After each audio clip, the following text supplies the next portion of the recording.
তো hello guys, আজকে আমরা চলে এসেছিলাম ফ্লোরে কাজ করতে। আর আমরা যেখানে থাকি ওখান থেকে 1 ঘন্টার রাস্তা, মানে চেন্নাইয়ের বাইরে রাস্তা চলে এসেছিলাম ভাই আজকে। তারপরে আমাদেরকে ইঞ্জিনিয়ার বলেছিল আজকে তোমাদেরকে নতুন সাইড নিয়ে যাবো, চলো দেখা যাক।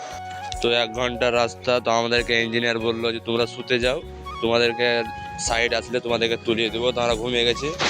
তো তারপর আমরা কাজের সাইড চলে এসেছি, দেখতে পাচ্ছ আমাদের বালি, ওই সামনে ঘর, আমরা বালি কটা বহাবো। আর কাজের সাইডটা তোমাদেরকে দেখিয়ে দিচ্ছি একবার। চেন্নাইয়ের বাইরে রাষ্ট্র জায়গা চলে এসেছে আজকে। আমি বালি বহার পর মিস্ত্রি দেখতে পাচ্ছ সিমেন্ট এনে দিলাম, তো মিস্ত্রি মশলাটা মাখাতে লেগেছে। মোটর জুড়ে আমরা পানি দিয়ে দিলাম, দেখতে পাচ্ছি ফ্লোরে মশলাতে, কেননা প্লাস্টার করবো।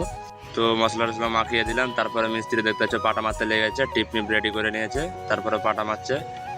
তো তারপর টাইস মাইস আমরা এনে দিলাম, সব জড়ো করে দিয়েছি। তো রেডি হয়ে গেছে, গোলামোলা রেডি, এবার টুকতে লাগবে। তো এইভাবে আমাদের উড়াধুরা কাজ চলছিল, দেখতে পাচ্ছ। আমাদের 1 ঘন্টাতে হয়ে গেছে রুমটা। তারপরে ডাইনিং এ বসাতে লেগেছে।